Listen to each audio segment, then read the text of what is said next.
tumama sa atin yan. Napakalakas yan. Yan yung paligid mga buddy, oh.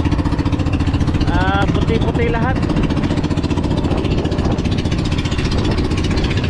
Grabe, malakas. Nagreklamo na yung ibang nating kasamahan na uuwi na sila kasi medyo delikado yung sitwasyon.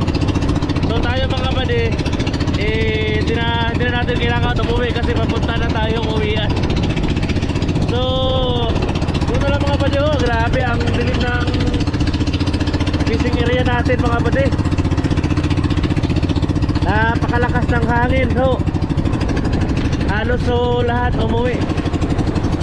Saka ewan ko, try to consult natin yung isa nating kasamahan, yung kumpanya natin mga buddy, kung abante, patuloy pa siyang abante. Oh, kita nyo ang lakas, oh. Hindi gaano kalaki yung alon mga buddy, pero yung hangin malakas. So ingat-ingat talaga sa lahat ng mga mandaragat. Keep safe sa lahat, everyone. God bless po.